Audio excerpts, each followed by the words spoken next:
Rachel. Hi. What's happening? How are you doing, Deena? What's up? For everybody who doesn't know who Rachel Platten is, I am obsessed. Obsessed. You're so sweet.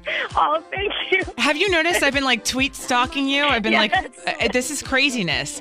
I love it. I responded to you today. You did, but you are like my artist of the season. And what I do is every time fall comes around, you know, you want to get your cozy sweaters out and your boots and stuff. And even though we're in Florida, we still try to do that and get into the spirit. But you are my song of the season. Oh my God, you're so sweet. Thank you. And you're welcome. But it makes perfect sense. And anytime anybody hears it, you just have to you get just absorbed into it.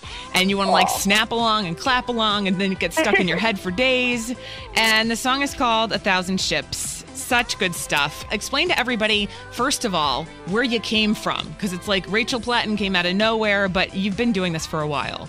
Yeah, absolutely. I mean, I've been touring for a couple of years now, and I've been making music and pursuing this for almost 7 years since high school, and working really, really hard. And this has been an incredible summer because the single, is doing really well. But it's so funny with that people are like, oh, it's an overnight thing, but it's, oh my God, totally not. You work really hard, and you've been traveling a lot, and you've been promoting yourself a lot. And for people who don't know, I mean, really the only way to get yourself out there right now, since it's such a competitive industry, is through Facebook, through Twitter, through YouTube, through Tumblr. Absolutely. And you've been hustling, girl. You've been doing all of that. Thank you. I mean, your Tumblr page, it's fun to look at, but it's a lot of hard work.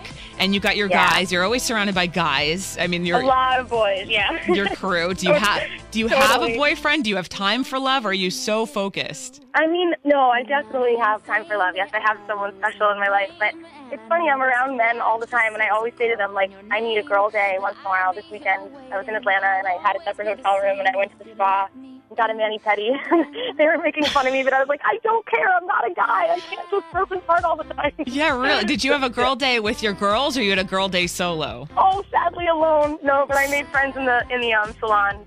You know what, though? Sometimes you need that. And then, of course, you're not going to have that much free time because we're picking you up here at downtown at the Gardens, December 3rd I'm so excited for that, by the way. No Snow Ball. Have you ever worked with Matt Carney or Michelle Branch before? Well, Matt's managed by the same management company as I am, so I've heard a lot about him, and Michelle was for a little while, too. So I've heard they're both just really nice people as well as being so talented. It's going to be such a great show. And just I'm stoked. Based upon your Tumblr, I'm looking at these Cracker Barrel pictures, and I have to laugh because I don't know a person who isn't fascinated by the Cracker Barrel culture and who wouldn't stop on a road trip at a Cracker Barrel. It's like a necessity when you're on the road for more than an hour, I think. It was my first time. It was my first experience there. Are you kidding? No, I swear.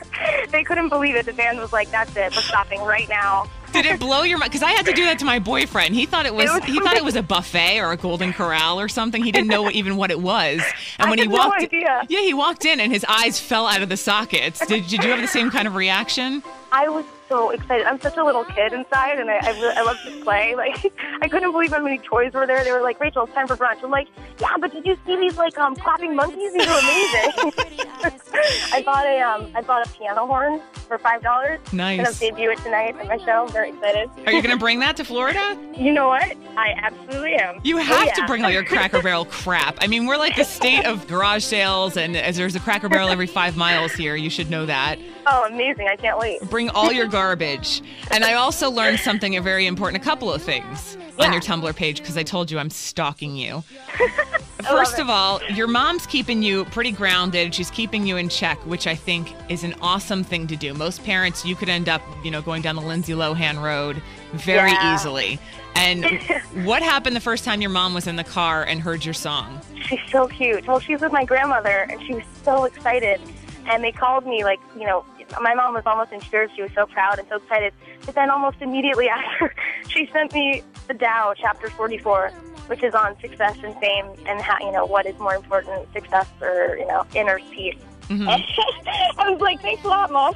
But I think that her message was, which is how she raised me, is don't get too obsessed with anything exterior. Make sure that you're taking care of your loved ones and that you know what's important in life. But she was funny. She gave me like all 2 minutes to be excited.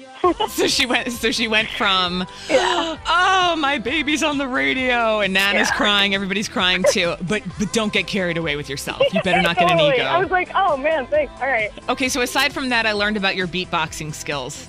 Oh yeah. How do you even realize that you have these skills, and then how do you perfect them? And so in high school, I listened to a lot of hip hop, which is strange, I know, but no, not really. What what? Right. What do you like? Well, I like Wu-Tang and Tribe and Snoop in the 90s and you know, kind of old school Sugar Hill Gang and like the Mace too, which is embarrassing, but whatever.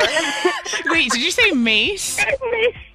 Like Puffy's BFF, who is nowhere to be found these days? Yeah, you know, let's just scrap that from the interview, actually. No. I need to know more. Okay, so Mace, A Tribe Called Quest, Wu-Tang, that's what you raise yourself, and Sugar Hill Gang, that's what you raise yourself Snoop. on.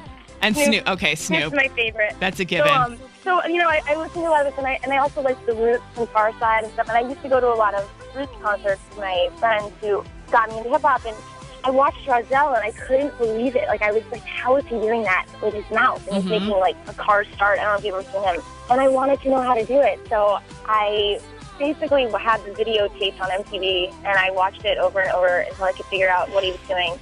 And it was real. My parents were just like, what is wrong with her? It's so embarrassing. Can I put you on the spot and force you to beatbox right now? I mean, yeah, I don't know if it's going to sound good to me. I'll try. Yeah. Okay.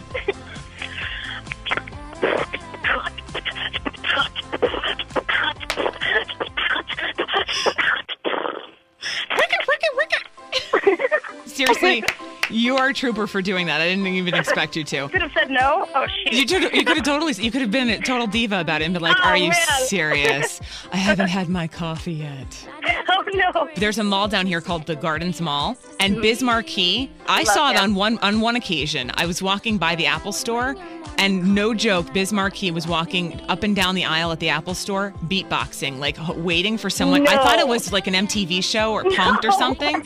He just was. Way. Yeah, it was one of those things where he was just dying for attention and for somebody to come up and be like, "Aren't you Biz Markie?" That's amazing. Right, but the Apple Store is the wrong place to do that because everyone there is so hyper focused on the iPod or whatever they're messing with. No one noticed Rachel.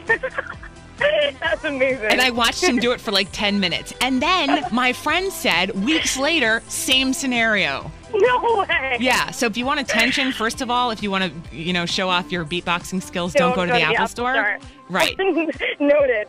Thank you. Definitely. So put that on YouTube or something and you'll get hits that way. Don't walk around the mall. It's just, it's degrading, really. Oh, man. Thank you for that. I'm going to change my plans. That's what I'm no problem. Later. No problem. And are you going to showcase any of this at Snowball on December 3rd? Absolutely. I'll be beatboxing. I'll have my piano horn. I feel like I'm reading Dow, chapter 44. Yeah, I'm like, dance, monkey, dance. What else are you doing? You gonna do gin and juice? Oh, don't give it away. If you do, I can help you. No way, really? That's one song I still know the words to, so we could totally geek out and do some Snoop like two absolute white girls on stage and embarrass ourselves. Yes.